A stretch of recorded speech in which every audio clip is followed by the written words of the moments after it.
É isso aí. Isso aí. Falando da vida dos outros. Falando da vida dos outros. Coisa que não pode figurar depois, né? Aí... Cara, a melhor coisa do mundo é falar mal dos outros, filho. Porra, Com certeza. barbada. Tinha que ser esporte, tá louco? Esporte olímpico. Devia ser esporte olímpico. Mas daí as eliminatórias ia ter que ser de... Aí a Olimpíada ia ter que ser de 10 em 10 anos, porque as eliminatórias ia ser muito grandes. Muita gente habilitada, né, cara? Muita gente. Ia ter muito atleta, né, muita gente. O pré-olímpico ia ser uma loucura. Ué, tá louco?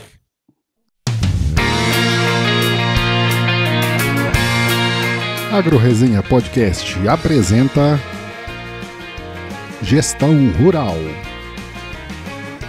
o podcast que facilita o entendimento sobre gestão de fazendas.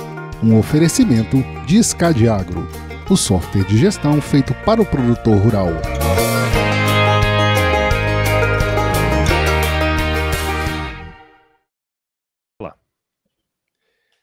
E aí, pessoa! Estamos começando mais um episódio dessa série sobre gestão rural, que é um tema tão importante para o avanço sustentável do agronegócio, sempre com meus parceiros da Scadiagro. Aqui a gente vai compartilhar, além de boas histórias, muito conhecimento sobre gestão de propriedades rurais. Então se prepare que a partir de agora o seu tempo vai passar com muito mais conteúdo. E temos aqui novamente, mais uma vez, o nosso querido amigo... já vai poder pedir música no Fantástico, hein, Hugo Monteiro da Cunha? Eu acho que esse aqui é o terceiro já, é? Hugo, que vocês já conhecem aqui de outros carnavais, é contador, especialista em Direito Tributário pela Universidade Católica de Pelotas e Gestão do Agronegócio pela SPM. Como vocês bem sabem, é autor do livro Guia da Gestão Rural, pela editora Atlas, membro do grupo de estudos do Agronegócio Conselho Regional de Contabilidade do Rio Grande do Sul e um monte de coisa aí também, é professor convidado de pós-graduação na UCPEL, na USPM, enfim, vou falar mais nada não. Hugo, como que você tá, cara? Seja bem-vindo de novo aí ao Gestão Rural. Satisfação estar aqui, agradeço o convite novamente e sempre um prazer, né? Quase que uma convocação aí, quando vocês me chamam, eu dou um jeito de estar aqui com vocês. Espero que a gente consiga trazer dicas úteis aí para os produtores, né? E a tempo também, que a gente está num período bem importante aí para eles, né? Da declaração do imposto de renda. Verdade. Uma corrida contra o tempo, né? De uma coisa super legal. Eu já ia dizer, o Paulo foi a primeira pessoa que me abriu os olhos assim para me mostrar que o assunto que eu amo não é tão legal. Até hoje eu lembro, em seguida eu falo em aulas, assim, eu demorei 30 anos para me dar conta que a coisa que eu mais gosto de falar, a maioria das pessoas não queriam nem ouvir falar, né? E quem me abriu os olhos foi o Paulo. Tá vendo? Tá vendo? Aqui também é cultura, cara. Primeiro episódio, eu todo empolgado para falar de imposto de renda, gestão tributária, e ele me abre falar sobre um assunto que ninguém gosta, todo mundo odeia. Todo mundo ali me abriu os olhos para o óbvio, né, cara? Ninguém quer saber quando é que foi criado o tributo, enfim. Mas a gente está aqui porque sabe que é importante e trazer de uma forma prática aí, que vai dar ganho para o produtor, gostando ou não gostando, né? Tem que se importar. Mas te agradeço por me dar essa visão, pelo menos hoje sigo apaixonado, mas respeitando quem não é apaixonado pelo tema. Não, mas vou falar aqui uma coisa que é interessante também, porque assim, por mais que as pessoas não gostem, é nossa missão falar sobre coisas que as pessoas não gostam também, né? Jonas, Gabriel.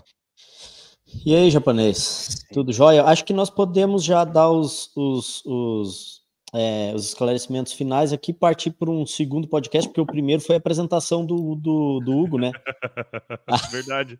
As qualificações do Hugo ali foi um episódio... uma lauda. Isso. Vai ter 2 episódios. Vai acumulando. Vai acumulando. E aí, Jonas? Pois cara. Vamos lá, vamos falar desse assunto interessantíssimo aí, que todo mundo adora mesmo. O Hugo não sabe, a audiência vai ser alta, porque o pessoal gosta de escutar sobre isso, vai ser alta e interessada. A gente vamos conversar aí sobre as regrinhas aí, né? E como é que a gente pode fazer as coisas usando as regrinhas bem direitinhas e mesmo assim, né, sair bem, né? Com a melhor possibilidade, com a melhor chance possível. Já vou chamar a atenção agora no início do episódio, para a pessoa não achar que é o mesmo episódio de sempre, para falar sobre imposto de renda. Não é. Continua aqui. Por quê? Porque hoje é diferente. Tem outras questões que nós vamos abordar, algumas novidades aí, né, que é importante estar ciente, e principalmente algumas coisas que é como o japonês falou aí, né? A gente nem sempre fala o que a pessoa gosta de ouvir aqui, mas a gente sempre fala o que ela precisa. Isso aí, hoje vai ter bastante disso. Exatamente. Hugo, já pra gente começar aqui com os 2 pés no peito, cara, a gente chegou naquele período, né, como nós comentamos, que o produtor adora, né, fazer o imposto de renda e tal. Tem alguma novidade aí para esse ano? Quem quiser conhecer, só para falar, quem quiser conhecer a história do Hugo aí, vai nos outros 2 episódios lá que ele conta, o primeiro em especial ele conta, né? Mas já mete o pé aí na porta e coloca pra gente o que tem de novidade para esse ano, cara.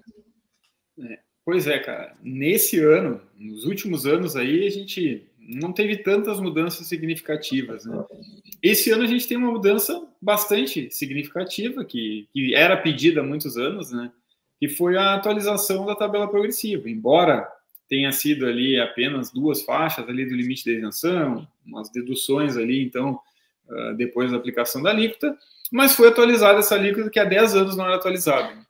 A última vez que ela tinha sido atualizada era em 2014. Então, agora, as faixas ali, então, para aplicação da alíquota, elas deram uma alterada. Isso é importante. Tá, mas isso aí é só entrar no site lá e ver, né? Eu não vou ficar falando de alíquota aqui. O que realmente impacta mais o produtor que vem também dessa mudança de alíquota? Assim como as alíquotas, a tabela progressiva não era atualizada há 10 anos, os critérios para obrigatoriedade também não. Então, agora, isso é um ponto que o produtor tem que ficar atento, né? Principalmente aquele produtor que não estava obrigado à declaração, ou um produtor maior que tem um filho lá que está começando uma atividade, que tem uma receita menor, a gente tem que focar nesses pontos aí que obrigam o produtor a fazer a declaração de imposto de renda, né? E aí um grande ponto também é que nem sempre fazer a declaração quer dizer pagar, né? Às vezes a gente tem também esse mito aí para os menores, fazer o imposto de renda é pagar, eu sou pequeno, eu não vou pagar. E às vezes, mesmo não pagando, a gente tem que fazer a declaração do imposto de renda.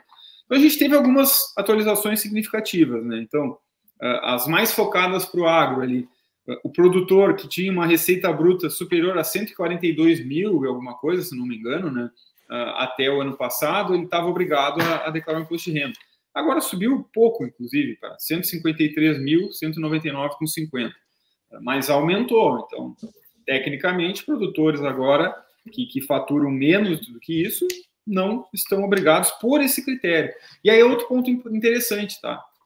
Também, às vezes, a gente vê... Eu estava até ontem vendo uma matéria, como eu adoro o assunto, né? Uma matéria não lembro agora qual o site era, mas era um veículo aí importante que dizia, né?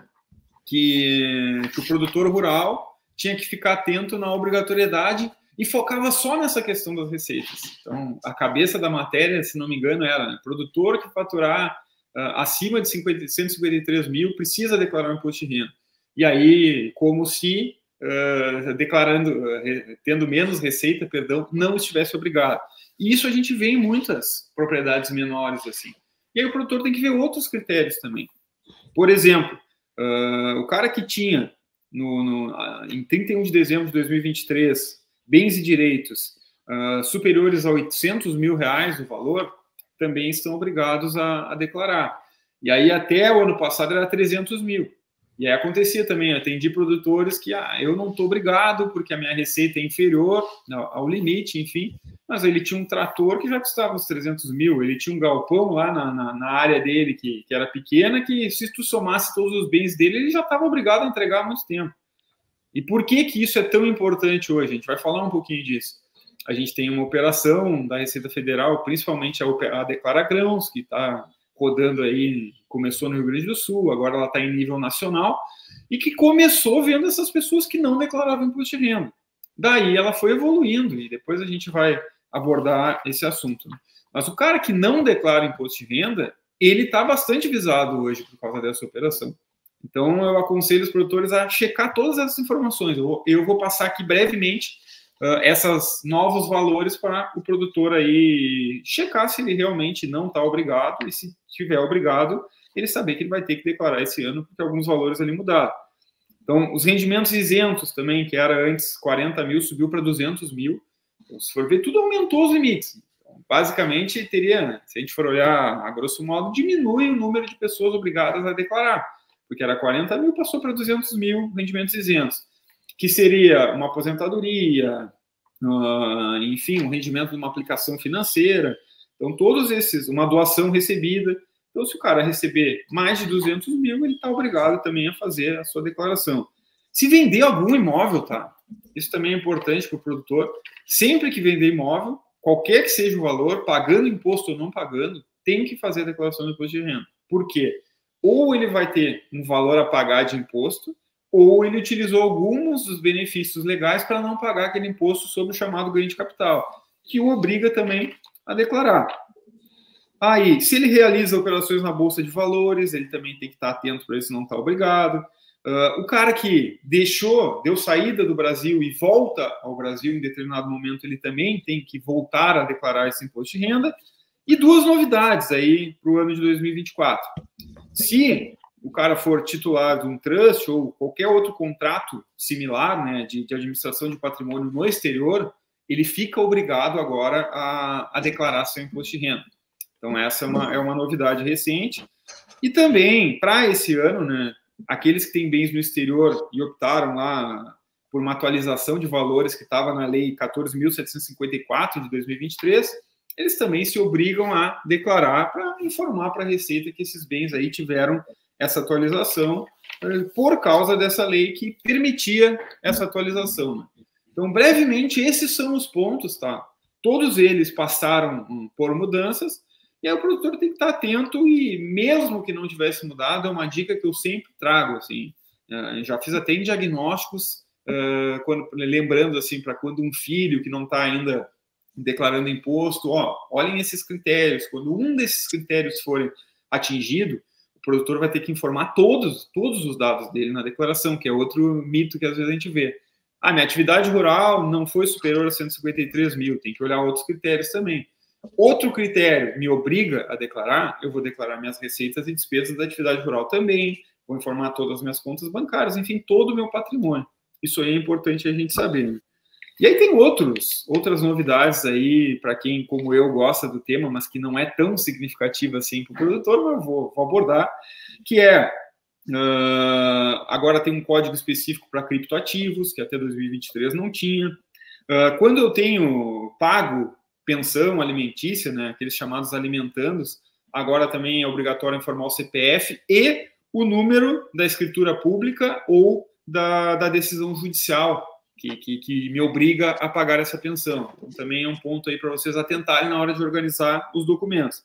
E um ponto bem específico é aqueles caras que atualizaram os bens a valor de mercado no exterior, que eu falei ali no último ponto de obrigatoriedade, eles têm que marcar uma opçãozinha naquele bem dizendo, esse bem aqui eu reavaliei o valor de mercado por causa da lei 14.754, ali, artigo 14. Então, era uma situação bem específica.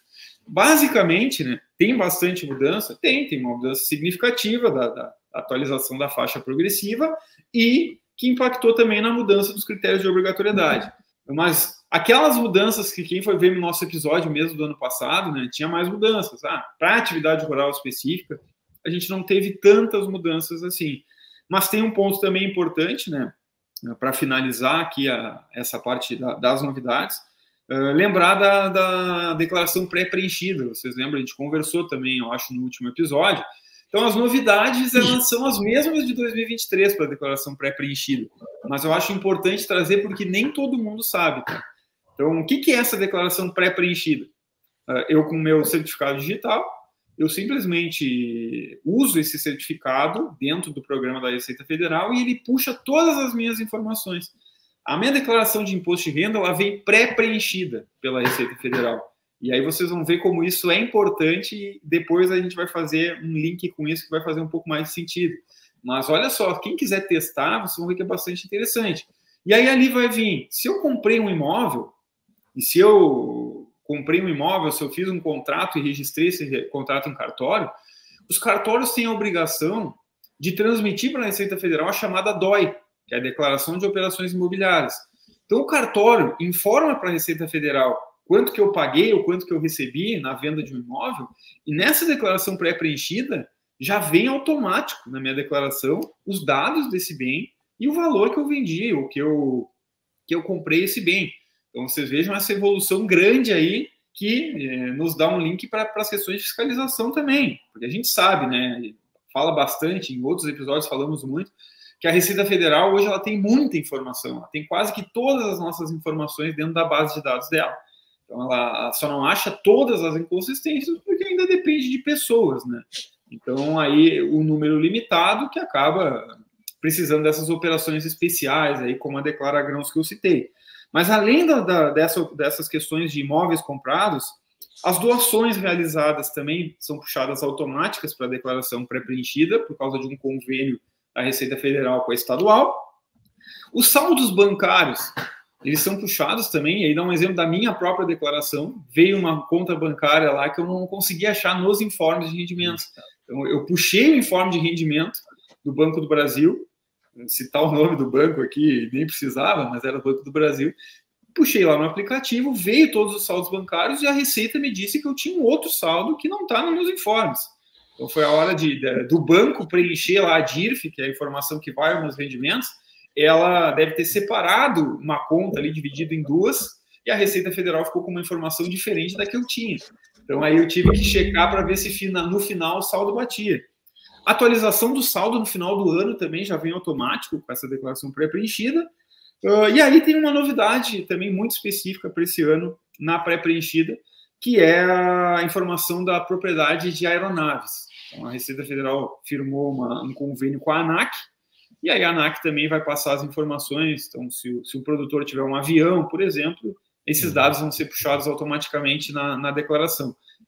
É simples, mas é importante, porque a gente vê também na Declara Grãos e na interpretação da Receita que tem muitas aeronaves aí que foram usadas como despesas da atividade rural que não deveriam ter sido usadas pelo conceito aí da legislação tributária vigente.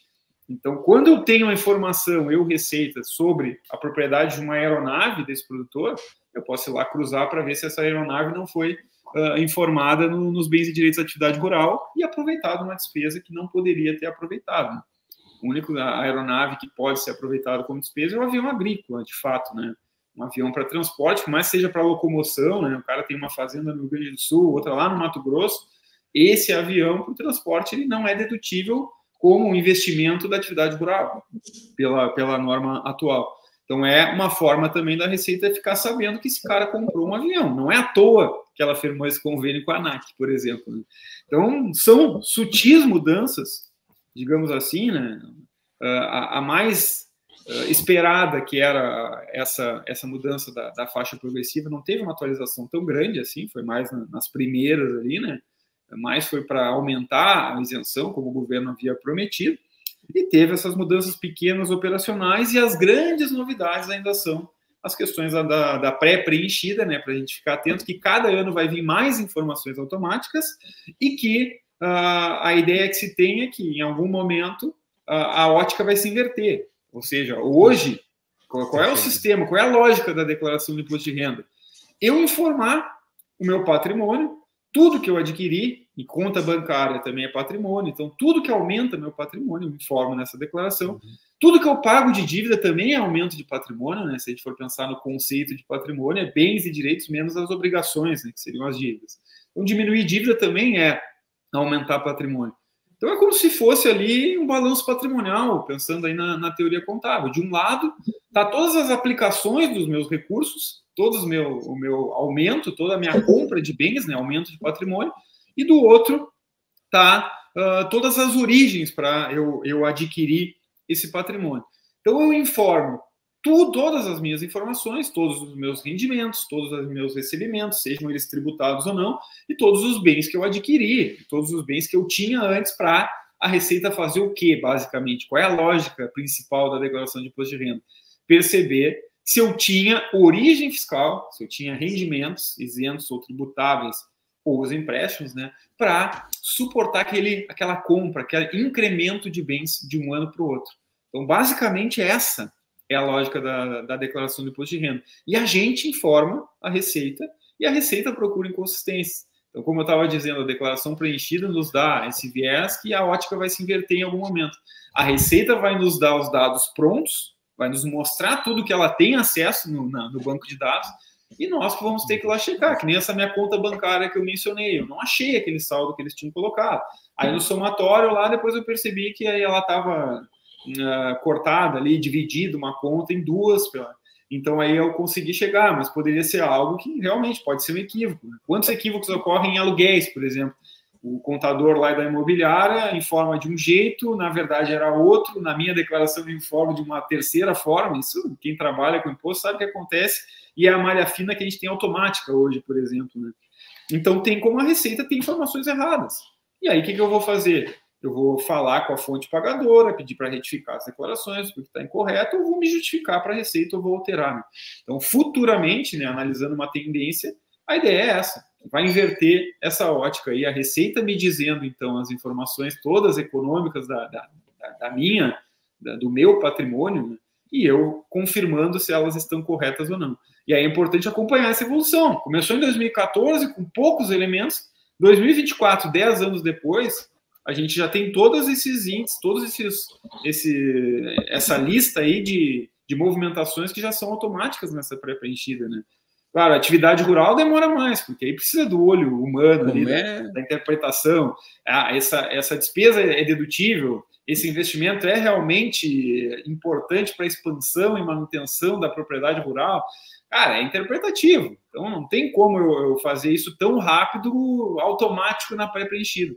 Mas eu acredito que em algum momento, aí, não sei em quantos anos, vai se chegar num modelo, principalmente com a nota eletrônica agora, que a Receita vai conseguir mudar esse viés. E se a gente pensar, pode ser bom para todo mundo, né? Porque, em vez de eu ficar correndo atrás de informação, eu vou ter as informações e eu que vou conferir, né? E aí diminui muito a burocracia. Isso aí, como é que pode, né? Assim, só um adendo, né? Como é que pode o cara achar ruim essa conversa, né?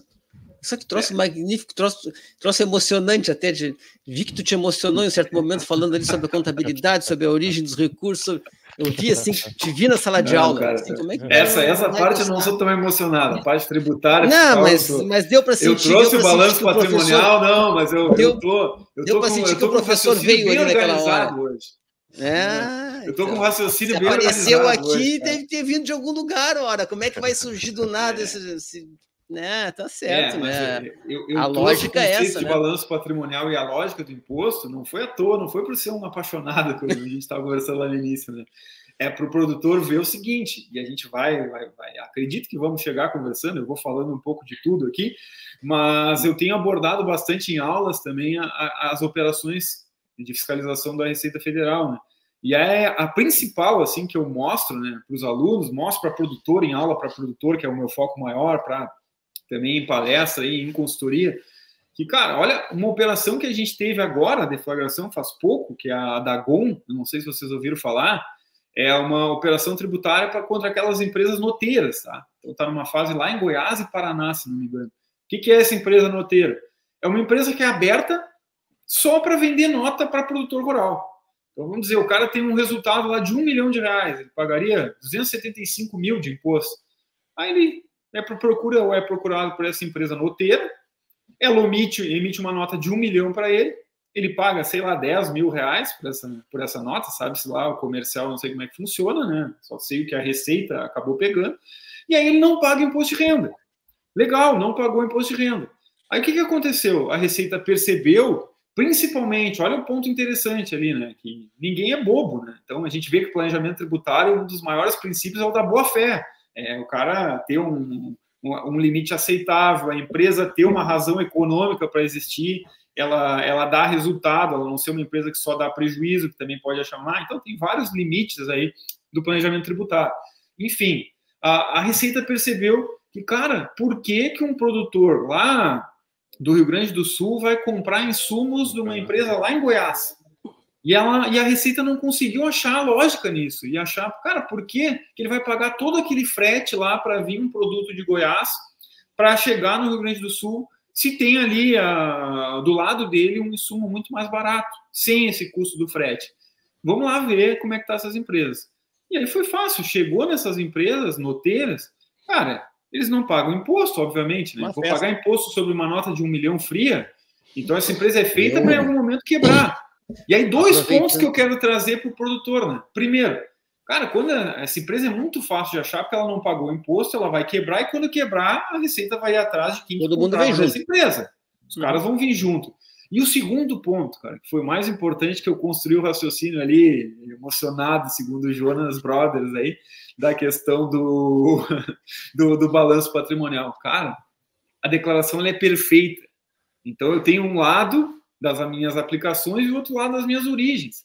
Se eu compro uma nota de 1 milhão, cara, eu estou enganando a mim mesmo, porque em qualquer processo de fiscalização, em qualquer coisa que eu tiver que provar para a Receita... Cadê esse milhão? Onde milhão, veio? Cara, a Receita vai querer saber de onde ele saiu. Da onde que saiu esse 1 milhão? Não saiu de lugar nenhum. Eu comprei uma nota. Sem contar que nessa declaração perfeita que eu disse, cara, não tem origem para pagar. E aí, se eu fizer o fechamento do caixa da declaração, eu não tinha como pagar 1 milhão. Essa declaração está negativa, chamando a atenção da Receita. Então, se ela não chegar pela empresa noteira, ela chega na minha própria declaração, porque eu não tinha origem para fazer aquela despesa. E ela vai glosar esse 1 milhão e vou pagar ainda com multa de 150%. Então, eu quis trazer essa questão do balanço, que é para o produtor pensar nisso, cara. Eu tenho que ter origem para fazer uma despesa de 1 milhão. Não tem como eu comprar uma nota. Em 2024, eu achei que isso nem existisse mais, né? Olha só, aproveitando esse gancho aí, tu falou ali da pré-preenchida e eu não acho que é isso mesmo, né? A gente vai passar a fazer ao serviço contrário, né?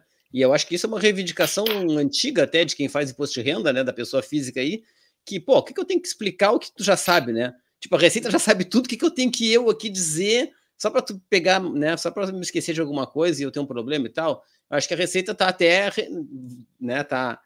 Vai mudar isso, tá mudando isso aos poucos aí, e a gente vai passar a ter que dizer, não, isso aqui tá louco, Receita, isso aqui não aconteceu. Esse cara aqui emitiu nota contra mim, mas eu não tive lá, né, e tal. Esse médico aqui, eu acho que perdeu o CPF do outro paciente lá e mandou a nota para mim e tal. Mas essa pré-preenchida, ainda por produtor rural, como tu falou, ela ainda não tem, ela tem um alcance muito pequeno, ela tem mais um alcance de cruzamento de informação e tal, tem mais um alcance negativo agora ainda, né, do que positivo, porque não está trazendo ainda as informações que a Receita já tem do produtor. Nessa esteira aí de mudanças, né, teve alguma mudança no livro caixa, no livro caixa do produtor rural, ou alguma não, assim, mudança de informação ou de entendimento também a respeito de como as informações têm que estar lá, porque a gente sempre tem evoluído, né? Desde 2019 lá, cada ano a gente tem um entendimento um pouco melhor a respeito de como as coisas têm que estar lá, né? E como tem que aparecer. Isso que tu falou aí da empresa noteira, até já aproveitando para a gente não perder muito, é incrível como a gente ainda continua encontrando pessoas que acreditam no Papai Noel aí, sabe? Assim, que acreditam que isso continua sendo possível. Não, uma declaração, tu diz lá que tu pagou a despesa, aí tu tem a nota. Isso tudo já ficou no passado, né, cara? Não é mais assim que a Receita faz a tua fiscalização. Né, é de uma forma muito mais ágil e muito mais inteligente do que isso. Mas vamos lá. Voltando lá no livro caixa, teve alguma mudança de interpretação, alguma mudança de entendimento, alguma informação a mais, alguma coisa que a gente tenha que se atentar aí para esse exercício agora? Cara, não sei se vocês acompanham aí os materiais que eu gero, o podcast que eu vou. Cara, vocês podem ver que eu falo muito pouco de livro caixa digital, né? E por que isso? Porque, para mim, o livro caixa, para o cara que está organizado, ele reflete exatamente o que está dentro da declaração do imposto de renda. Não sei se vocês concordam comigo. Então, para o cara que está organizado, para o cara que está organizado, a maior dor de cabeça dele é contratar o software e ter um contador que conheça a parte operacional. Então, por que eu falo pouco de livro caixa, né? Sendo bem sincero aqui com vocês. Cara, porque para mim eu não vejo valor para um produtor eu ficar conversando com ele sobre o registro Q100, sobre códigos. Eu acho que isso aí eu tenho que falar com o contador dele. E o meu foco na palestra, geralmente, o maior foco é para produtores, né, que eu falo. Então, o livro caixa, eu abordo. Quando eu falo cuidados para imposto de renda, eu trago o imposto de renda como livro caixa sendo uma obrigação acessória nova relativa à declaração do imposto de renda. Então, aquelas formas de informar, de novo, Se o cliente, se o produtor, ele tem um bom software e um bom contador acompanhando ele, beleza, essa vai ser a preocupação dele, né? Mas, de qualquer forma, né? Não negligencio. Tanto no meu livro lá eu falo bastante do livro Caixa Digital, o que o produtor de fato precisa saber sobre isso, mas muito mais orientativo para a mudança, ou seja, o cara que não está ainda acostumado, mas o cara que já enviou há alguns anos esse livro Caixa, eu penso que para ele também já está batido, né? É falar sobre o imposto de renda. E claro que é muito complexo, né? Vocês aí que têm software mesmo sabem disso, tem interpretações diversas, tem adequações que têm que ser feitas, né, dentro dessa parte operacional. Mas, basicamente, tá, para responder a tua pergunta, Jonas, não tem nenhuma mudança tão significativa. Até se vocês perceberam alguma que me passou, podem contribuir, né? Então, o que eu vejo? Os cuidados são os mesmos ainda. Então, o que eu falava para os produtores lá em 2019, né, quando estava começando a entrar o livro Caixa Digital? Basicamente, eu focava ali em 3 cuidados primordiais para ele, 3 pontos de atenção. Era o que eu acho que o produtor precisava saber. E aí, o que eu estava dizendo? Se o cara está redondinho, beleza. Agora, se ele está com problema na pessoa física dele, é que nem a declaração pré-preenchida, né, Jonas, que você estava dizendo. Pô, isso aí é ótimo, é o melhor dos mundos, por que as pessoas vão reclamar? Se eu tenho alguma coisa oculta, vamos dizer assim, se eu tenho algum erro informado em anos anteriores, por desconhecimento ou por realmente uma sonegação, eu não vou querer essa declaração pré-preenchida, porque ela vai me mostrar ali essas inconsistências mais fáceis. Mas, no livro Caixa Digital eu vejo a mesma coisa, tá? Se o cara tá com a declaração redondinha, se ele se prepara, se ele faz o livro Caixa, mesmo que o analógico, né, durante todo o ano ali, ele vai chegar para esse livro Caixa Digital e ele vai encarar só como uma nova burocracia, um formato diferente. Mas, de novo, ele precisa saber que o livro Caixa Digital ele vai além do que as informações que ele coloca lá no Imposto de Renda, né? Que para nós aqui é bastante claro. Então, lá no Imposto de Renda é totais, tanto de receita em janeiro, tanto de despesa em janeiro, mês a mês.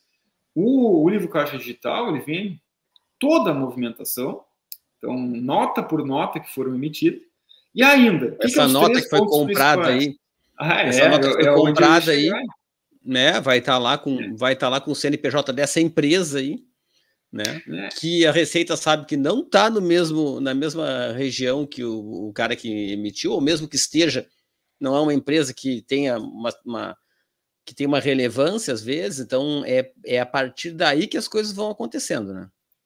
Então, se tu pensar assim, né, o livro Caixa Digital ele assustou muito no início, e se vocês forem ver, foi muito mais o pessoal de software que teve que correr atrás e mudar em cima do laço, porque os caras lançaram um layout em dezembro, e aí em abril a gente já tinha que declarar o livro Caixa Digital de janeiro a dezembro do ano anterior. Já tinha acontecido tudo e eu tinha que agora adaptar o software. Então, para o software foi muito pesado ali no início. Para os contadores segue sendo, porque tem um monte de questões interpretativas, como eu disse, um monte de códigos, geração do arquivo, dá erro, enfim. Então tem muita coisa ainda. Mas para o produtor, o que eu digo basicamente que vai ser sempre assim, o que ele tem que cuidar? Cara, 3 pontos do livro Caixa Digital. Primeiro, preciso fazer conciliação bancária, que lembrem que no primeiro layout lá precisava, né? Que era um troço absurdo, que era impossível. Eu tinha que botar todo o meu extrato bancário pessoal, inclusive, e dizer não dedutível, tinha no primeiro layout. Mas depois isso foi corrigido, antes de ser transmitido. Então, o que eu preciso informar lá? Eu preciso informar só as receitas e despesas da atividade rural. Mas eu tenho que fazer, dentro do meu software, dentro do meu sistema, uma conciliação bancária. Por quê? Eu tenho que checar de que banco saiu cada nota. Por quê? Porque no livro Caixa Digital, além de informar nota por nota de receita e despesa, eu tenho que informar qual o banco que entrou, de qual banco saiu, e a conta, né, o número da conta desse banco. E essas informações, olha lá na pré-preenchida. Está tudo lá. A Receita já tem. Então, ela consegue checar se eu estou informando corretamente.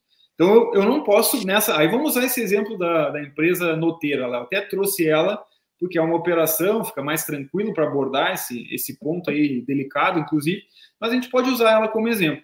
Então, vamos pegar essa nota de 1 milhão que não saiu do meu caixa. Não fui eu que paguei, eu comprei uma nota fria. Como é que eu vou aproveitar a despesa no livro caixa digital? O cara que fatura acima de 4.800.000, né? Eu vou informar que é banco. Se eu informar que é banco, a E-Financeira comunicou já para a Receita Federal, ela vai ver que não tinha como eu ter pago aquela nota de 1 milhão. Então eu vou botar que foi por caixa. Tem essa opção ainda. Então o caixa ainda é,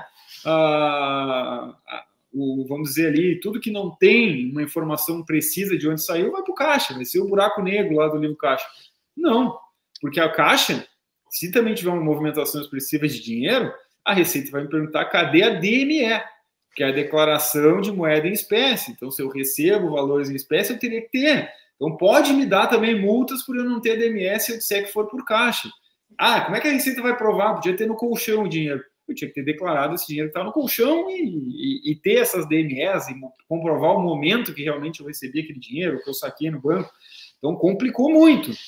E aí, qual é o ponto, né? Principal ali? Não consigo lançar num banco, porque não saiu de nenhum banco. Não tem como dizer que foi por caixa, porque a Receita fechou o cerco, digamos assim, para essas questões ilícitas, né? A gente está bem transparente aqui, porque, como eu disse, o cara é bem organizado, não precisa nem se preocupar com isso. Tudo vai ter saído do caixa ou do banco. Qual é o outro caminho que esse cara vai ter? Aquela conta numerários em trânsito, que está lá no livro Caixa Digital. Essa aí é o outdoor, né?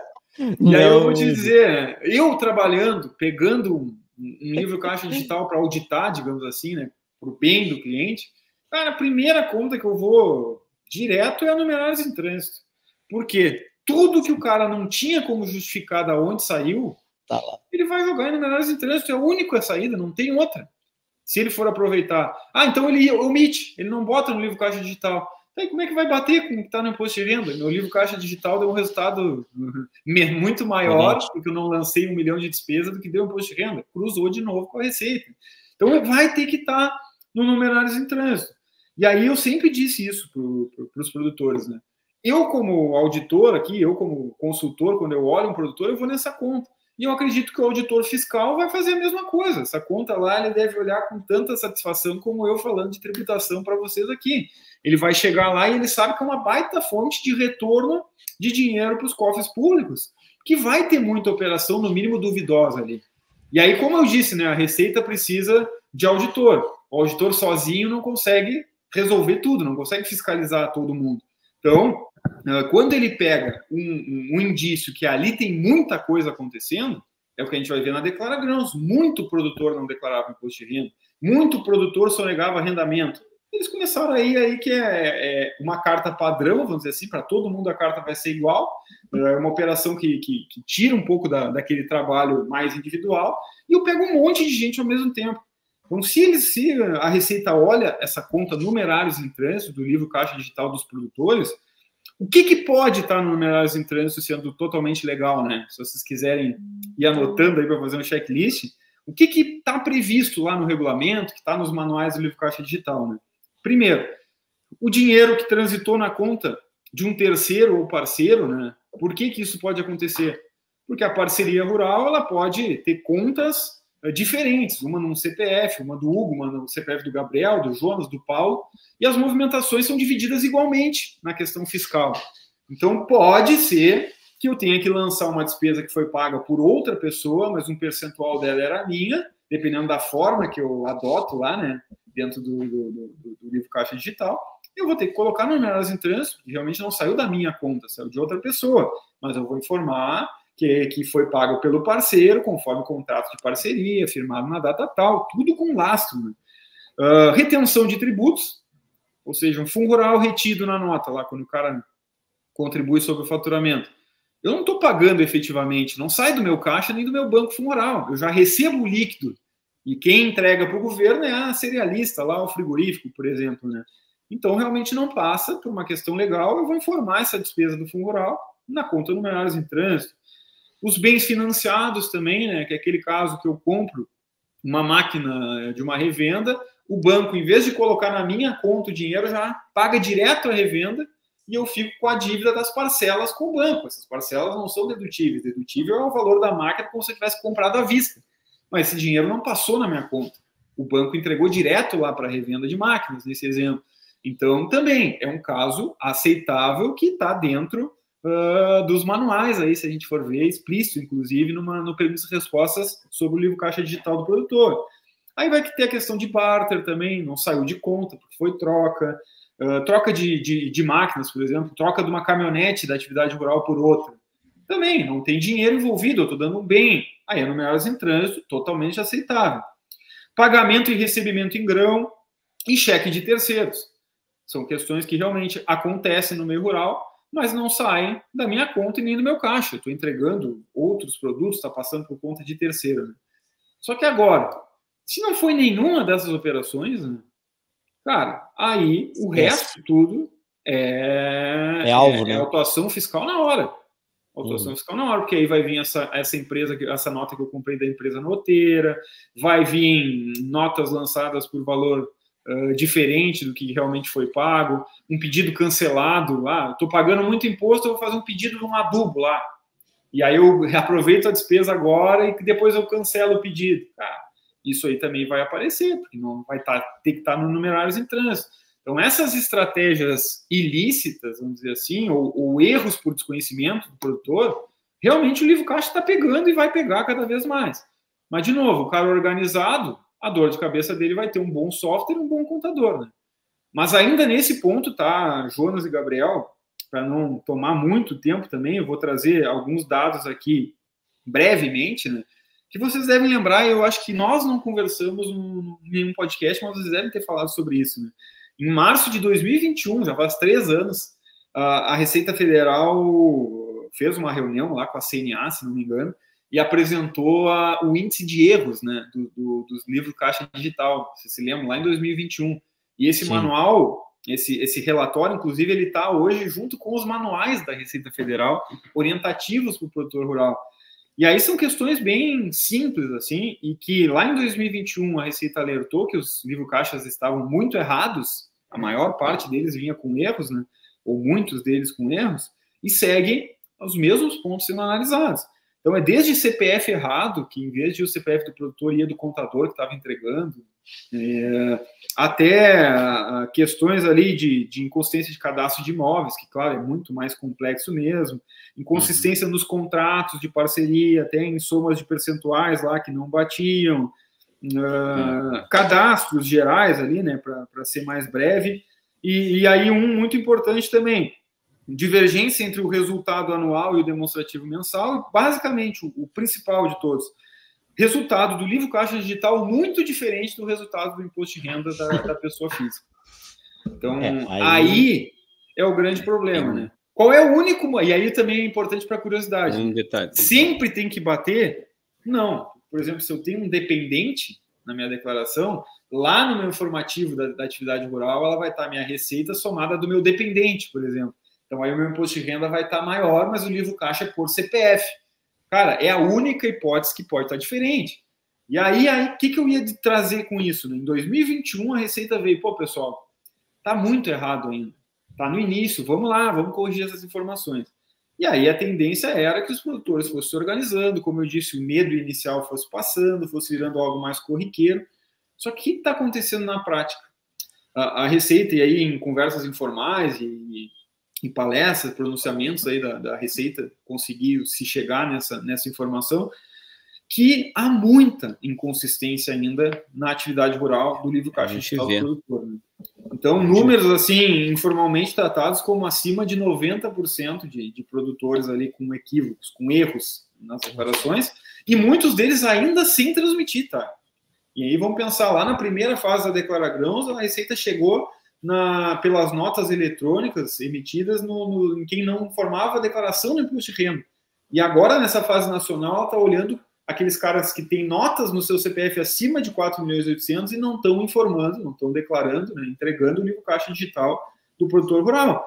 E aí, além disso, se percebeu que os que entregam têm muito erro ainda, tem muito erro. E muitos deles não batem o que está no imposto de renda com o que está nesse livro caixa digital. Então, eu fiz toda essa explicação para chegar no principal. Qual é a grande novidade, digamos assim, do livro caixa digital para esse ano? Que ela é o foco principal da Declara Grãos. Ela é o foco principal. Se vocês forem ver aí os materiais oficiais, se vocês forem ver as matérias sobre reuniões com a CNA, para orientação de produtores, o livro caixa digital, essa falta de entrega e as receitas omitidas e as despesas aumentadas ou inexistentes, né, inventadas ali, é o foco principal dessa fase nacional aí da Declara Grãos. Então, de novo, o produtor precisa estar ciente do que é o livro caixa digital, ele precisa estar preparado. Eu tenho a perspectiva de faturar mais do que 4.800.000, ele vai conversar com o contador, ele vai contratar um software, se o dele não faz o livro caixa digital, ele vai se preparar. Mas, de novo, se ele deixar a pessoa física no imposto de renda dele bem redondinho, os problemas para o livro caixa digital vão ser dor de cabeça, como eu disse antes, para o software ajustar questões ali cadastrais que são complexas, de fato, né? Que é o que eu disse, que para mim não interessa para o produtor saber, ele tem que ter profissionais que ajudem ele nesse sentido, né? Nesse ponto não muda nada. Uma coisa é ele saber como calcula o imposto de renda, como que ele pode economizar, isso ele usa a favor dele. Agora, o que eu informo no registro QC, qual o momento histórico que eu vou colocar? Contador e software.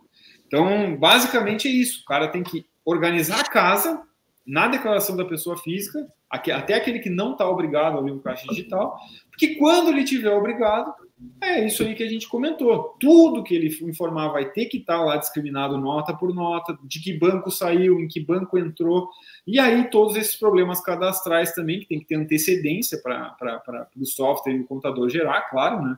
Mas, basicamente, a necessidade de organização é a mesma para o cara que fatura menos de 4.800.000 ainda não está obrigado ao livro caixa digital, e aquele que de fato já está obrigado, né? A necessidade de evoluir nessa profissionalização aí, ela vai ser a mesma. Porque a gente tem tido muita variação, né, nessa ideia de receita, né, também, né? Qual vai ser a receita do ano, né? Essa previsibilidade aí não está tão fácil, né, para quem tem um volume grande de produção, né? E a gente está tendo uma variação muito grande de preços também, então, de repente, tu começa o ano achando que vai ser uma coisa, quando tu vê lá no final do ano, que foi o que já aconteceu, né? Tu chega com faturamento acima do que do limite lá, e tu tem que apresentar essas informações que às vezes tu não estava dando bola e não estava organizando da forma que devia, né? Essa desconexão também muito que existe aí entre a informação que está lá na fazenda e a que está no contador, ainda continua existindo muito isso aí, a gente tem sofrido bastante com isso ainda, de que, isso é o contador que faz, isso é o contador que faz, isso é o contador que faz. O contador ele não consegue mais, hoje em dia, fazer nada sem um apoio importante do produtor de uma mínima organização. Ele não é mágico, ele não vai conseguir adivinhar as coisas e ele, com certeza, vai entregar uma declaração que não vai refletir o que aconteceu, né? E a outra coisa que continua sendo irritante, né? E tu falou, o arquivo está dominado, né? E é isso aí, assim, a parte técnica do negócio está dominada há muito tempo já. Só que a gente até agora continua tendo problemas desse entendimento. Às vezes assim, mas até agora ninguém foi chamado por causa disso aí. Cara, não foi chamado por causa disso aí, mas tá lá entregue. Às vezes é ninguém que tu conheça. Às vezes isso, é ninguém também, que tu também. Não, mas eu tenho esse contrato. Não tem contrato, mas é assim que eu faço, eu divido entre tantas pessoas. Mas assim... E o embasamento aí, assim, mas tá dando diferente aqui, tá dando... R$15 a mais para o fulano e para o Beltrano, e a gente tem 3 aqui, aí é 33% para cada um, sim, vai dar um pouquinho diferente, né? Porque não tem como dividir uma nota fiscal lá nos décimos, né? Então vai dar diferente, num volume alto vai dar uma diferença pequena e tal, porque antes era muito na mão, né? O cara, quanto deu tanto, bota aí 25% para cada um e toca o pau. O que é que tem aqui nessas despesas? Tem um monte de nota, se a Receita nos chamar, a gente vê as notas. Sabe, isso aí acabou, já faz tempo, desde 2019 no mínimo, né? Então, eu faço um apelo para que o produtor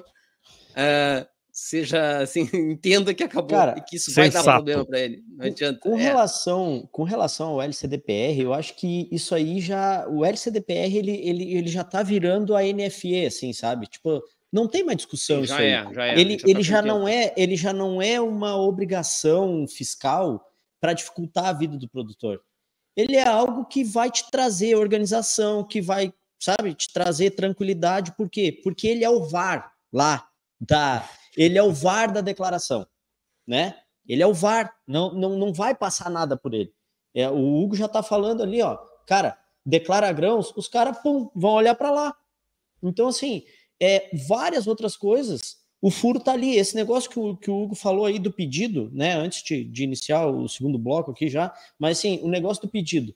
Ah, não, vou fazer um pedido, vou usar o pedido, e tu pode, né, fazer isso. Só que assim, quando chegar as notas, no arquivo que chegarem as notas, é informada essas notas. São informadas essas notas. Então, se essas notas não forem informadas no ano que vem, por exemplo, esse furo vai aparecer lá também. Assim como o dinheiro não saiu do caixa. Sabe? Assim, ó, a pessoa não pode pensar que a Receita é tão idiota, né, cara? Assim, eu não posso achar que eu sou tão malandro, tão esperto, a ponto de eu pensar algo que os caras já não pensaram, ó, há muito tempo, né? E a gente pode pensar também, né, que nem o Jonas estava falando, que vê o lado positivo, né? Que isso realmente... E tu estava falando isso, né, Gabriel? É isso. Ajuda o produtor. E aí eu vou dizer por que também que ajuda o produtor, né? Porque, cara, a Receita poderia simplesmente já começar a solicitar os documentos, enfim, ela está preparando e com uma baita boa vontade, tá? A gente tem que admitir, porque essa carta aqui de 2021 foi tipo, pô, cara, olha o que vocês estão fazendo, vocês estão errando até o CPF, cara. Por que tu tá errando o CPF? Porque tu não tá dando atenção, né? Convenhamos. O cara que realmente está dando atenção para aquela obrigação, o cara que erra o CPF, ele não acredita naquilo, como vocês falaram, ele acha que não vai ter problema nenhum, senão, ele, ou no mínimo, o CPF ele vai acertar. Então, e ela realmente não fiscalizou tanto esse livro até agora, sabendo que é mais difícil, que tem uma informalidade de muitos anos, que realmente foi um setor que ficou mais negligenciado na questão de fiscalização, e ela está vindo aos poucos. Olha quanto tempo está demorando. Agora, em 2024, vai começar a vir as principais cartas para livro caixa digital. E antigamente também, quando tinha uma inconsistência detectada, como a falta de caixa fiscal, aqui como a gente estava falando, daquela nota comprada, a Receita te fazia enviar um arquivo eletrônico também. E eu lembro que com o Gabriel, acho que eu já conversei sobre isso, para a gente fazer o formato TXT certinho no sistema, lá no Manad, tinha que levar num disquete, ou seja, já tinha essa possibilidade digital lá atrás também, só que era quando o fiscal te pedia. E aí por isso que eu digo que é uma facilidade. Agora tá lá. Quando o fiscal precisar usar, ele vai lá olhar, mas de qualquer forma ele ia te pedir para tu montar isso tudo igual, ia ser muito mais difícil tu montar. Então é esse tipo de questão assim, que a gente tem que pensar. Assim, ó, eu e o Jonas aqui, a gente trabalha com software de gestão de produtor rural, isso não é nenhum mistério aqui no podcast. Não. A SCAD Agro é que apoia isso aqui. Mas o que acontece, cara? Não tem dificuldade nenhuma, Hugo, vou te falar, não tem dificuldade nenhuma em ter o livro caixa digital. O produtor que não é obrigado, e ele tem um software de gestão, e tem bastante gente, tá, que não tem obrigatoriedade de entregar o LCDPR e tem software de gestão, ele pode já entregar, já pode se preparar, já pode deixar... Eu vou dar um exemplo aqui, ó, do quanto que as pessoas, elas perdem a oportunidade de não ter dor de cabeça. 2018 ou 2019, no dia 1, a partir do dia 1/7, se eu não me engano, passava a ser obrigatória a nota fiscal eletrônica, emissão de nota fiscal eletrônica no Mato Grosso. Não sei se foi 18 ou 19. Aí, né, isso aí vai ser prorrogado, tal, e nós, cara, nós desesperados. Desde 2013, né? E nós desesperados, ligando para os clientes, olha só, já vamos ativar aí, né, deixa quieto, não sei o que, pá, isso vai ser prorrogado, agora o governo não vai fazer, parará, não, porque o sindicato entrou, não, porque a associação, tal, e foi. Cara, alguns clientes olharam e, bicho, eu vou, o sistema tá preparado? Tá preparado. Então já vou fazer. Pum. Cara, beleza. No dia 1º, pergunta se alguma trade aceitava mais receber grão com nota fiscal de talão. Nenhuma. E os caras colhendo milho, se eu não me engano, na época. Cara, enlouqueceram tudo. E aí, como é que a gente vai implantar a nota fiscal eletrônica em 10 minutos para todo mundo? Não tinha como. Um monte de gente não conseguiu entregar carga, não sei o que, foi um pandemônio, né? Então, e hoje a nota fiscal eletrônica é uma solução, todo mundo quer. O cara quer tirar pelo celular, ele quer tirar pelo óculos lá, pelo Google Glass, ele quer fazer... Ele quer não precisar imprimir mais, não imprime, manda direto. Hoje ele quer, aí hoje ele quer. Ponto, a né, mesma Gabriel? coisa, só para para concluir aqui, senhor presidente, aí a mesma coisa é o tal do LCDPR. Vai ajudar ele a se organizar, ele ter compliance dentro do negócio, ele sabe dormir tranquilo, ele antecipar problemas. E aí o cara acha que não, que é para complicar a vida dele. Mas tá feito lá, homem. Mas tem coisa que a gente via até agora. Essa coisa do CPF errado numa situação específica lá, né? Porque o CPF tem que existir igual. Mas a gente vê ainda hoje o cara querendo lançar uma despesa lá, tá pagando um frete do fulano aí. O CPF não tem o CPF. Bota no CPF. Aí quando tu vai chegar no momento de apresentar os dados, aí tem 500 coisas do CPF e tal lá. Que CPF é esse aqui?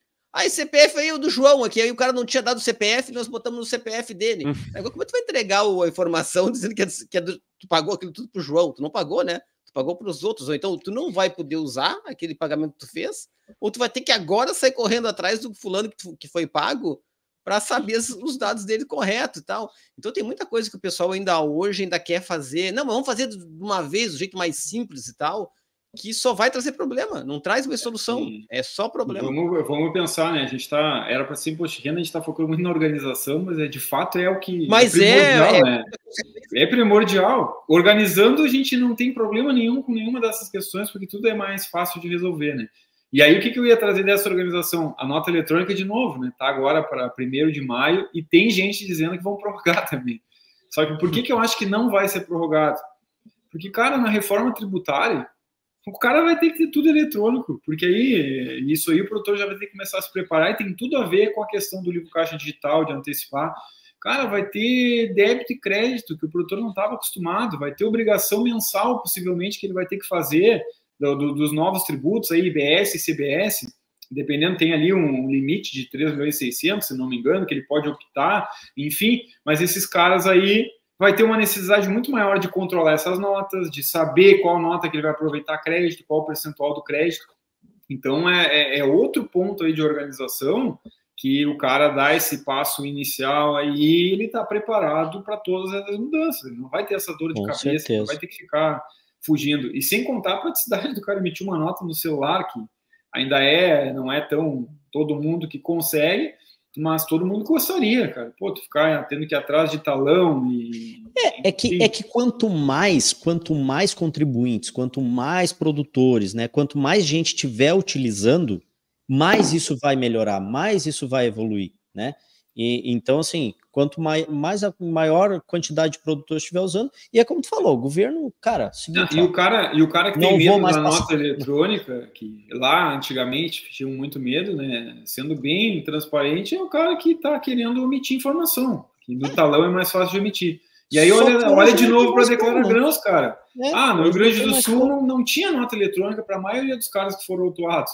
Mas quem comprava deles era uma pessoa obrigado a emitir que tinha que emitir uma nota de entrada com o CPF deles. Poxa, e foi assim que os caras chegaram naquele volume grande de clientes. Gestão Rural, o podcast que facilita o entendimento sobre gestão de fazendas. Agora tu me deu um gancho aqui para a gente entrar no segundo bloco, que é o seguinte, cara. Muito da nossa vontade de gravar contigo aqui sobre esse tema, e por isso que eu falei que hoje não ia ser um imposto de renda, simplesmente, né? Nós íamos trazer realmente novidades, coisas novas, né? Assunto pertinente mesmo. Este ano, na Expo Direto, eu tive o prazer de assistir uma palestra tua lá, né? E aonde a gente viu, assim, sobre como a Receita tem evoluído na fiscalização aí do produtor rural.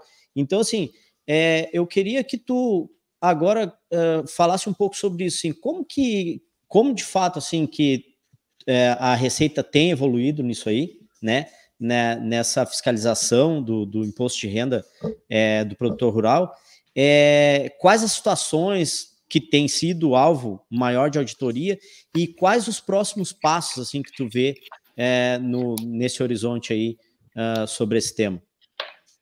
Ótimo, cara. Esse tema aí também é um tema que eu gosto bastante de falar, porque há muitos anos eu falo sobre isso, né? Vocês sabem disso. E é uma necessidade que acaba gerando uma curiosidade do querer ir atrás, porque formas de tu mostrar para o produtor, pô, faz quase 15 anos que eu estou tentando combater um pouco essa cultura aí de informalidade, do que vocês estavam falando, de tu ter uma gestão mais profissional, né? E aí um dos maiores impedimentos era essa questão, tipo, do cara não dar bola nem pro CPF, que ele está informando no livro Caixa Digital. Esse cara não está acreditando nessa declaração. E muitos não acreditavam que a Receita Federal era capaz de chegar numa fiscalização muito efetiva dentro da área do produtor rural, dentro da porteira. Então, aí, tu ia dar uma palestra sobre isso, o cara dizia, né, a Receita vai pegar a pessoa jurídica, eu sou pequeno produtor, eu não preciso me preocupar com isso, é a extensão da minha casa mesmo, minhas notas pessoais são despesas da atividade, é tudo a mesma coisa. Então, a gente tinha que combater isso para mostrar os ganhos que ele tem, né? Então, eu falo até hoje, né, pô, a questão de imposto de renda, às vezes o cara foca tanto em não pagar imposto, em ter prejuízo, ele poderia estar gastando esse tempo para produzir melhor, para reduzir custos e ele ter resultado ainda maior do que aquilo que ele economizou de imposto, que é uma linhazinha do DRE, né? Então, era nesse sentido que eu sempre falei muito sobre a fiscalização.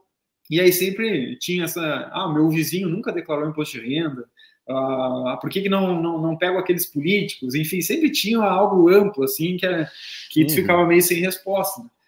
E aí, o que a Receita começou a fazer? Eu acho que ela percebeu, né, que realmente o produtor tem um tratamento diferenciado, que está previsto, tem isso lá no Código Civil, basicamente, artigo 971, se não me engano, para o microempresário e para o produtor rural. Então, o que a Receita começou a fazer? Primeiro, eu acho que houve outras pontas, né, de cruzamento aí, mas o primeiro ponto para voltar os olhos de fato direto para o produtor foi o que a gente estava falando, que foi o livro Caixa Digital. Né? E aí, qual é a maior prova disso? O limite para a obrigatoriedade é 4.800.000, que é o mesmo do Simples Nacional, ou seja, o mesmo artigo que fala tratamento diferenciado para o produtor rural e microempresário, é o que gerou o limite dos 4.800 ser igual entre os dois. Então, a Receita está indo aos pouquinhos nessa profissionalização do produtor, né? Então, por que eu vou obrigar todo mundo a ter todo esse controle, né? Vamos focar no cara que fatura mais de 4.800.000, respeitar ali o limite também do Simples Nacional, e aí ficar algo justo. E aí esses caras vão naturalmente, sendo, entre aspas, forçados a se profissionalizarem. Então, esse foi o primeiro ponto. E aí, eu acho que a Declara Grãos, tá, que eu falei em alguns momentos, ela foi um divisor de águas, assim, eu acho que vocês concordam também. Porque aí essa questão a Receita foca mais na empresa, a Receita, eu sou pequeno, a Receita vai focar em gente maior. Cara, a Declara Grãos pegou produtores pequenos, produtores que declaravam, que teriam que declarar e tinham receitas ali no mínimo, 150.000, 200.000, é um produtor pequeno.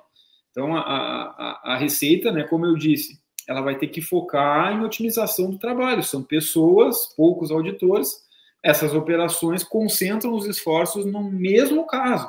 Então, a Declara Grãos, ela voltou totalmente para o campo. E aí se usou, por exemplo, a nota fiscal eletrônica, que desde 2007 já existia, né, claro, com seus cronogramas aí, mas as pessoas jurídicas muito antes obrigadas do que o produtor. Ela percebeu que, ao meu ver, poderia ter usado até antes esse critério, né, de buscar na base lá, demorou inclusive, mas conseguiu chegar num número aceitável ali, que conseguiu comprovar que os produtores estavam obrigados e não declaravam. Então, olha só, aquele argumento, meu vizinho nunca declarou e a Receita nunca chegou nele, acabou. Agora, mesmo o cara não declarando, e eu já peguei um cara uma vez, atendi um produtor, e o cara me disse, eu não preciso saber da Receita, nunca vou ter problema com a Receita. Por quê? Porque eu não declaro nada. Pô, eles sabem que existe. Né? Não, eu assim, como assim, cara? Se não declara nada, que tu vai ter problema. Não, se eu não declaro nada, eles não vão saber nada sobre mim e eu não vou ter problema com eles. Então, era cara, esse tipo de... Esse aí é ninja, hein? Mas é esse tipo de questão aí que foi desmistificando com essa operação. Então, ela é emblemática mesmo, é um divisor de águas, né? E aí, o que aconteceu? Ela começou no Rio Grande do Sul, lá em Passo Fundo, o pessoal percebeu que quem movimentava o município era as empresas, né, do agro, era o agro que movimentava o PIB lá, só que se percebia que tinha uma receita muito elevada declarada nas indústrias, nas cerealistas, mas era incompatível com o que o cara produzia. E, esses caras eles têm que vender o que está sendo produzido. E aí começou essa fiscalização lá. Passou para todo o estado, e aí começou a focar em outras pontas, né? Então, se pegou contratos de arrendamento lá que não eram declarados, né? Então, que havia uma dissimulação, digamos assim, né? Que era combinado para não declarar. Então, eu estou pagando arrendamento para o Gabriel, mas se a gente não declarar, a mesma lógica daquele produtor que eu comentei, né? A Receita não vai saber desse contrato. Então, o Gabriel não vai precisar declarar um arrendamento que ele pagaria 27,5% de imposto. Então, eu não vou entregar, entre aspas, o Gabriel. O que a Receita fez?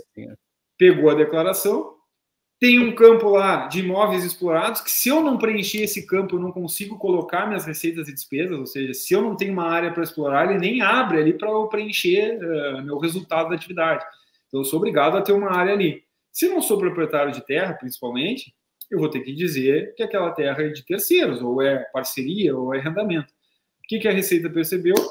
Os caras que declaravam na arrendamento nesse campo e não tinham nos pagamentos efetuados informações sobre pagamento desse arrendamento e o CPF, de quanto ele pagou e o CPF para quem ele pagou, mandava uma cartinha para quem paga o arrendamento. Olha só como foi inteligente aí, né? Então, questões que às vezes o produtor não percebia lá atrás, que realmente não existia essa inteligência toda voltada para o meio rural.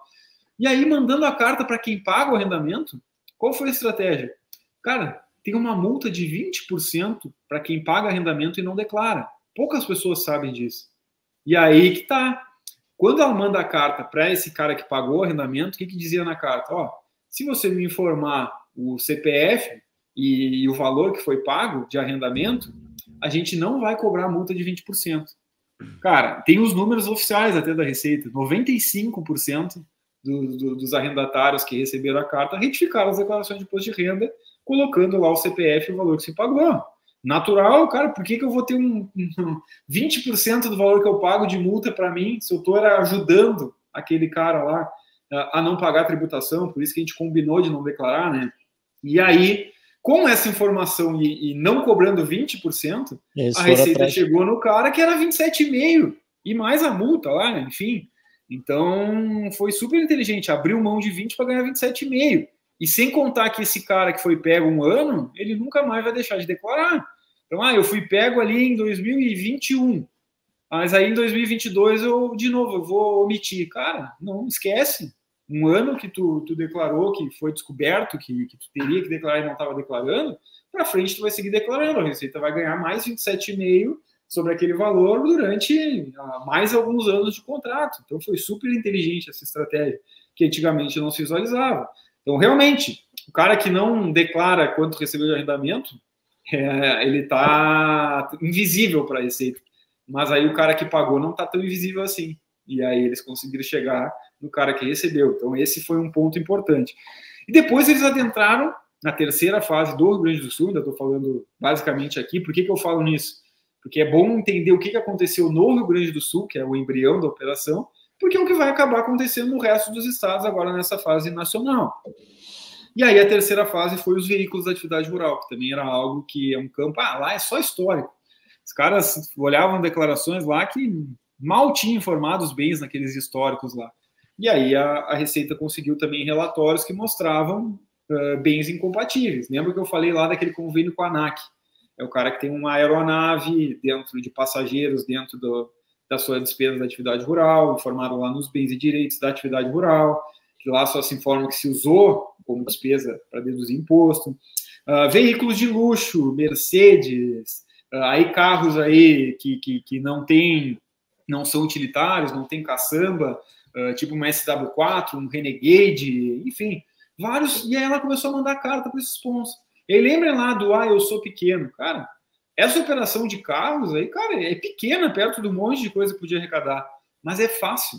E aí lembra de novo, são pessoas, né? O auditor não consegue olhar todo mundo, então ele precisa de mecanismos. Cara, é fácil eu pegar um relatório filtrado e categorizar nesse relatório, tudo que aparecer SW4 vai vir para mim num relatório, né? Digamos, eu não sei como é que é lá dentro da Receita. Deve ser muito mais avançado, né? Mas é bem isso aí. Tipo assim, tem Renegade, fácil. Vai. Tem é um filtro lá, Renegade, um que tu identificou, tu busca na base, quantos outros não fazem a mesma coisa? Então é fácil. Ah, é um valor pequeno lá, vai glosar 100 mil de despesa. Pô, a empresa noteira lá, só para dar um exemplo, a Receita estima recuperar 505 milhões. Nossa. 505 milhões de reais com aquela fraude dessa operação da GOM, fora outras empresas noteiras, né? Então, tu imagina. Mas aí o carro, é 100 mil reais, é 200 mil reais, cara. Mas aí tu consegue pegar no mesmo critério várias pessoas. Tu identificou que ali é um padrão que o produtor está usando. Essa é a questão. E isso é uma coisa da tua declaração, né? Isso é uma coisa da tua declaração, que outras podem estar também lá, né? Uma situação, que essa aí é uma situação que às vezes até o cara é bem essa, às vezes de desconhecimento mesmo, né? O cara, não, eu tenho um carro, total desconhecimento. Vou socar esse carro aqui, porque eu uso ele para cá, eu tenho que vir para o campo todo dia, esse carro que eu ando, e esse carro que eu carrego as coisas, mas parece que a Receita não entende a mesma coisa. Como assim? E aí, outra coisa que eu conversei informalmente... Como assim eu não posso declarar uma SUV Lexus? Tá louco? Cara, tem cada coisa. E aí aquela questão da boa-fé, como eu falei, é o limite aceitável, né? Qual é o propósito de eu colocar um carro de luxo na estrada lá, de chão, por exemplo, né? Não tem por que eu fazer. Então, esses são indícios que aí tu vai ter que comprovar, enfim, né? Mas é um indício significativo, é quase 100% de aproveitamento para a Receita. E aí, conversando informalmente com o fiscal, ele me comentou que a maioria desses caras declaravam, como o Jonas falou, por desconhecimento, como despesa da atividade rural, e nem imposto tinham a pagar. Ou seja, eles nem precisariam estar declarando. E receberam uma carta lá, que às vezes assusta o produtor, né? Ele recebe a carta, não sabe do que significa, fica nervoso, às vezes até à toa, porque isso pode não se confirmar, né? Eu consigo defender essa carta, daqui a pouco a Receita realmente só era um indício que não se confirmou. Mas, pô, não tem porquê, né, cara? Vamos pensar melhor nesses carros aí que não são utilizados de fato, que divergem da característica normal do que se vê no campo, né? Não vamos usar isso como despesa. Então foram esses 3 pontos principais aí que a Receita pegou aqui no Rio Grande do Sul na primeira fase. E aí o que aconteceu? A partir de setembro de 2023, aí virou nacional essa operação. Tá?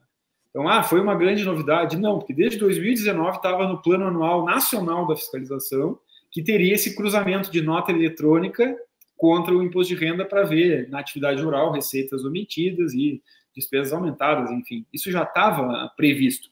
Mas acabou que nacionalmente teve todo esse tempo aí de 2019 até 2023 preparando bem aqui no Rio Grande do Sul, passou Paraná, Santa Catarina, São Paulo, Minas, e aí, em setembro de 2023 aí sim atingiu todo o país, todos os estados brasileiros, né? E aí, além dessas fases iniciais que eu comentei, no resto do Brasil e no Rio Grande do Sul, entra mais itens aí para serem analisados. E aí o livro caixa digital, como eu comentei com vocês, a falta de entrega, que eles perceberam em volume alto, inconsistências muito grandes nas informações declaradas, divergência entre o que está no imposto de renda e o que está no livro caixa digital do produtor.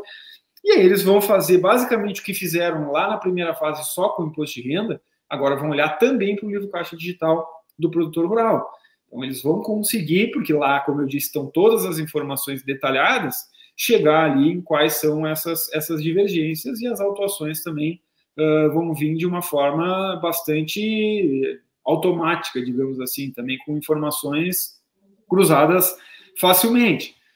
E aí também tem uma expectativa de mudança e evolução daqueles arrendamentos pagos e recebidos, né, focados no arrendamento disfarçado de parceria, que seria aquele cara que ele quer receber fixo, ou seja, ele não quer o risco da parceria, que se um cara produz menos, ele me paga menos, ele quer receber o fixo do arrendamento, mas ele quer pagar a tributação menor da parceria, né?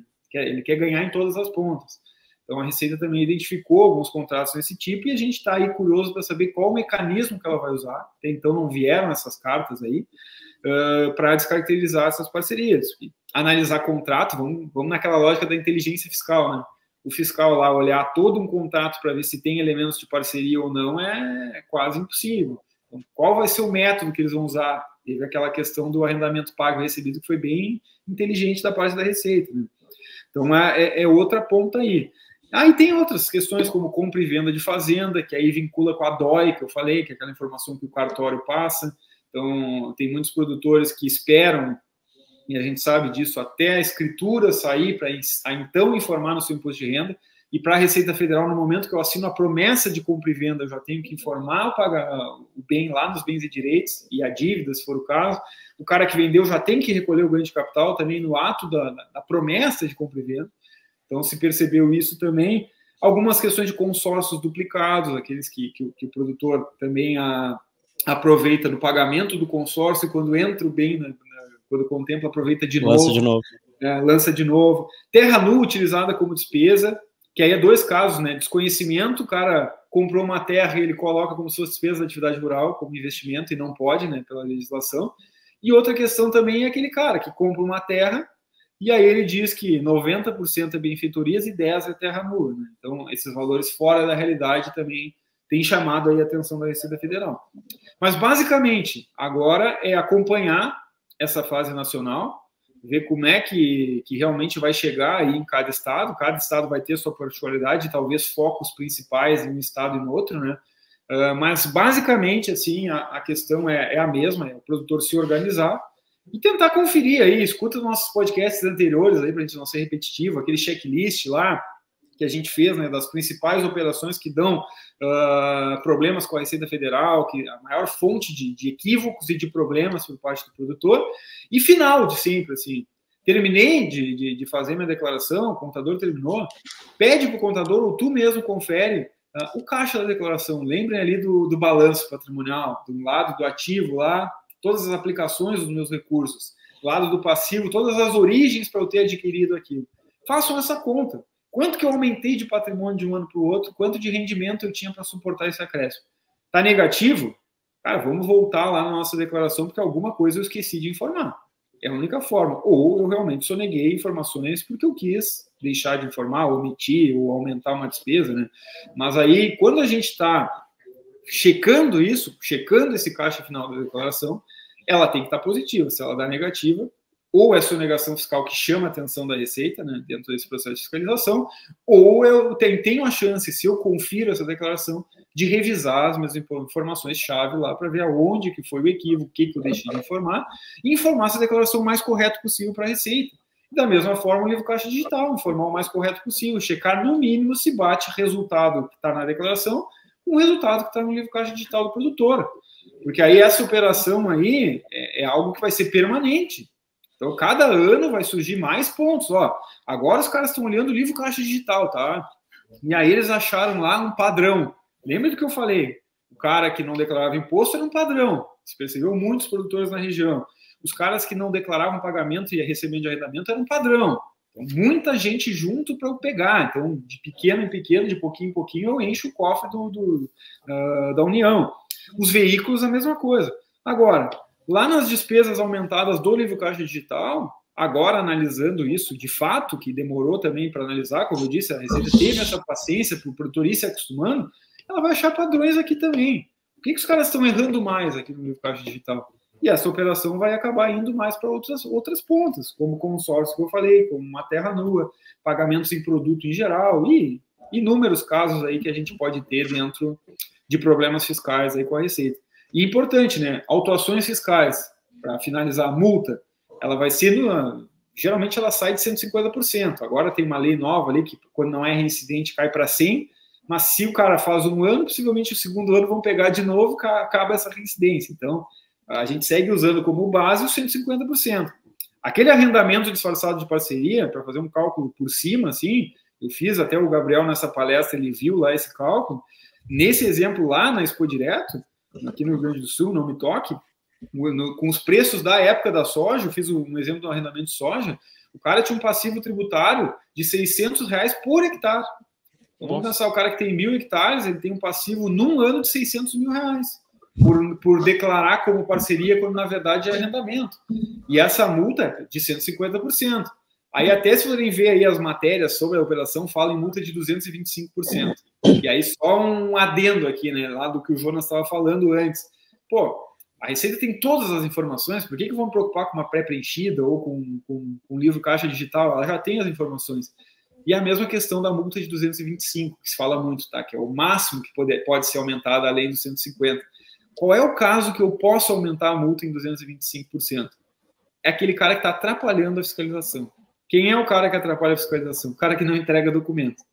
cara, se a Receita tem tudo, vamos entregar os documentos, vamos procurar um advogado, um contador, alguém da confiança que saiba, que entenda do processo de fiscalização, né? Porque às vezes também a gente erra uma defesa e perde uma chance de se defender corretamente e ganhar. E aí vai ter que ficar discutindo, vai ter que ir judicial e gastar mais dinheiro. Então procura alguém, claro. Pode o produtor mesmo fazer a defesa, mas o indicado é que procure alguém que tenha conhecimento. O contador que fez as declarações também sabe o porquê que declarou de tal forma, né? Mas, lembrando, cara, apresenta os documentos, que aí tu não vai ter essa multa de 225%. Se tu colaborar com a fiscalização, aí a multa vai ser 150, pode cair para 75, e se a gente conseguir comprovar que não houve a intenção da sonegação, de fato, né, de forma concisa, confirmar isso, e a Receita entender que realmente não teve a intenção, foi desconhecimento, vai cair até total essa multa, pode pagar só lá com uma atualização de Selic, por exemplo. Então, mas pensando aí, de novo, voltando lá na ponta, né, vamos organizar a casa, que aí todas essas informações que a gente está falando aqui de prevenção e de organização e evitar danos lá de uma atuação da Receita, elas podem ser um ponto batido que a gente vai se preocupar em operações que realmente dão economia tributária, em reduzir custos lá e desperdícios que estão dentro do nosso negócio, tendo uma boa contabilidade gerencial, tentar aumentar a produtividade, aumentar a receita, vender na hora certa, tendo um fluxo de caixa. Então, é organizar a casa, profissional a gestão, que aí esses pontos aí cada vez vão ficar mais corriqueiros como uma pessoa jurídica, né? Fora microempresas, né, que também tem o tratamento diferenciado, Simples Nacional. Grandes empresas, elas são obrigadas a ter reuniões trimestrais, anuais, apresentação, publicação de balanço de DRE, por exemplo. Então, vamos pensar assim, né? No mundo ideal, futuramente, pelo menos o produtor que tiver grandes volumes e que queira seguir crescendo e se manter na atividade, ele vai ter que evoluir nessa gestão desses números. Porque eu não tenho como seguir crescendo, né? Uma grande desculpa anterior era a margem alta. Pô, as margens eram historicamente altas no produtor rural. Então, pô, o cara não organiza nada, ele não perde tempo com gerenciamento de custo lá, mas no final sempre sobrava dinheiro no caixa, se não sobrava, o financiamento era fácil também e acabava escondendo isso. Porque se eu não tenho gestão, eu também não vejo nem o meu índice de endividamento lá, por exemplo, né?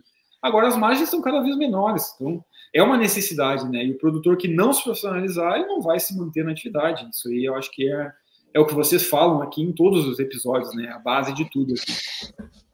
Essa é uma bela desculpa para fazer uma boa gestão em casa, né? É. Uma bela desculpa. É um belo de um objetivo, né? Mas é que assim, eu tava lembrando aqui, teve uma época, tô correlacionando, teve uma época que tinha um professor que ele falava que ninguém gostava de adubar pasto, né? E aí inventaram a integração lavoura-pecuária, que era justamente pra você adubar o pasto, só que você tá adubando a agricultura, entendeu? Aí é mais ou menos o mesmo caso. Ó, você tem que fazer a gestão, cara. Mas já que você não tá fazendo a gestão, cara, então, pelo menos cumpre com os objetivos do LCDPR e do imposto de renda. Que daí tu vai ter que fazer gestão para fazer isso aí. Gestão, entendeu? É mais ou menos a mesma lógica. Mais ou menos isso aí. É porque o objetivo, na verdade, é ele fazer gestão para que o negócio dele prospere, né? Enfim. Mas daí, se ele não está fazendo por causa disso, vai ter que fazer para cumprir uma obrigação fiscal, né? Exatamente. Cara, vai ter episódio, hein? Nossa, mas vai esse rendeu, Será hein, que eu digo de novo? Acho que vai ser um dos todo episódio, esse acho que é um dos melhores episódios, mas cara, assim, acho que o cerco, a gente comentou da outra vez lá e acho que fica claro que o cerco tá cada vez mais fechado ali, né, cara? E não tem outra escapatória, né, cara? Todo mundo tem que começar a ter uma formalização maior aí no seu processo de gestão. E é o que tu falou, fiscal, né? Já pensei, é o cerco, não só o cerco da Receita Federal, né? É o cerco da atividade, né? Assim, é o cerco, é que o Hugo estava falando, as margens eram muito maiores, tudo era mais fácil. Então, para o cara se manter hoje e continuar tendo resultado, ele tem que fazer isso de forma pensada. Não adianta ele só viver um dia depois do outro. Não vai mais dar certo. Não, e agora a gente está falando em fisco, em reforma tributária, mas depois tem ESG, depois tem crédito de carbono. Cara, só vai aumentar a necessidade dessa organização, né? Senta que lá vem história. Mas, Hugão, Obrigado aí, cara, de novo por atender este chamado deste podcast que vos fala. Sempre quando você vem, apesar de ser o mesmo... Olha só que interessante, hein? Apesar de ser o mesmo assunto, sempre trazemos coisas novas, que essa é o grande objetivo desse podcast aqui. É para ser diferente, cara. Não é para ficar falando a mesma coisa, não. Tem que falar coisa que tá rolando e que, de fato, vai ajudar o produtor aí no final do dia, cara. Então, muito obrigado aí de novo e parabéns pelo seu trabalho aí, que tá fenomenal cada dia que passa aí, cara. Obrigado. Como eu disse lá no início, é uma satisfação e foi um prazer estar aqui com vocês, né? São amigos também, além de tudo, e que a gente está na mesma luta aí sempre, né? Isso que é legal, que é genuíno aqui, né? A gente está realmente se preocupando com o produtor, ninguém está aqui querendo vender serviço, ninguém está aqui se preocupando com... A gente está preocupado realmente em ajudar esses produtores, isso é muito claro, assim, nosso propósito comum, né? É porque é o nosso mercado, né, cara? Assim, aproveitando já para eu também fazer minhas considerações finais, é o nosso mercado. Então, se a gente não defender esse cara e não ajudar ele, a gente está nesse mercado junto com ele, né? Aí, se ele sair, a gente sai todo mundo junto. O último a sair, desliga... É um potencial cliente que nunca vai se tornar cliente. Exatamente, desliga a luz. Mas além de agradecer o Hugo, né, que muito obrigado aí, Hugo. Inclusive, a gente conversou bastante sobre como a gente ia abordar esses assuntos aqui, né, hoje, para que ficasse de uma forma bem didática e que as pessoas absorvessem de uma forma que vá ajudar elas, né, e não vá assustar, né, e ao mesmo tempo, sim, tem que se assustar um pouco, porque, né, a fiscalização, ela é real e é necessária e está aí. Então, assim, tem que também ficar ligado. Mas a gente sempre ajuda aqui. E durante a gente até nem combinou isso aí, mas durante a gravação eu estava lembrando de duas coisas. O Hugo, uns dias atrás, lançou um e-book muito bom, né, Hugo? Sobre o imposto de renda. E assim, quem quiser esse e-book, tem muito conteúdo lá. Quem quiser, pede em qualquer um dos nossos arrobas aqui, e no @Escadiagro também, no @Gestão Rural Podcast. Vai lá, pede o e-book que em algum desses lugares a gente vai conseguir te entregar. Tu coloca o teu e-mail lá, o teu WhatsApp e a gente entrega. E um outro negócio que o Hugo recobrou a memória ali, que uma vez a gente fez um checklist e isso virou um mini curso, lembra, Hugo? Nós gravamos um mini curso que ele tá aí. E se tu quiser fazer esse mini curso, mesma coisa. Vai lá e fala, eu quero fazer um mini curso do imposto de renda. A gente aborda 10 temas do imposto de renda, o tema, quais os problemas que ele pode te causar e como tu pode resolver ou te precaver disso aí. É um ótimo material, são 10 aulas em vídeo e tal. Então, em algum desses arrobas que está na tela aqui, ou quem está só escutando, @Escadiagro, @AgroResenha ou @Gestão Rural Podcast, pede lá tanto o e-book do Hugo quanto esse mini curso e a gente vai te enviar. Mais uma vez, muito obrigado, Hugo. Obrigado. É isso aí. Hugo, que bom que te vi, deu para ter uma visão assim de tu dando aula, né? Eu não tinha ainda conseguido te ver dando aula, assim, então sempre conversa mais informal aqui, mais informal, mas eu senti que tem um momento ali que tu entrou na aula. Não, tá informal, cara. Eu não tinha nem roteiro hoje. Nos outros episódios eu estava todo com medo de fugir do roteiro, principalmente o primeiro. Hoje eu entrei 5 minutos antes aqui. Mas é 3 contra 1, a gente tenta dar uma Mas te agradecer por tu ter nos colocado aí no roteiro da tua maratona, né? Porque tu tá numa maratona aí agora, nesses 2 meses aí, com certeza tem visto muita coisa, além das tuas atividades normais aí, acho que tem falado bastante sobre imposto de renda e te dar os parabéns por conseguir explicar de forma fácil para todo mundo né, onde é que as coisas, onde é que tem que se prestar atenção, o que tem que se fazer para não ter problema. E por ter tido esse tempinho aí para conversar com a gente. É isso aí. Ô, Japa. Boa. Só tem um detalhe. No minicurso eu tenho certeza que não tem. Não tem. No minicurso que eu ofereci aqui pro pessoal e o pessoal vai pegar, não tem. Não tem. E no e-book do Hugo, eu li muito menos. Não vi. Muito não menos. Vi. Muito então, menos. Joga aí a barbada para quem No livro tem. No livro pode ser que tenha. Mas, ó... Muito obrigado por você ter ficado até esse momento conosco aqui. Fique com Deus. E se chover, não precisa molhar a horta não, beleza?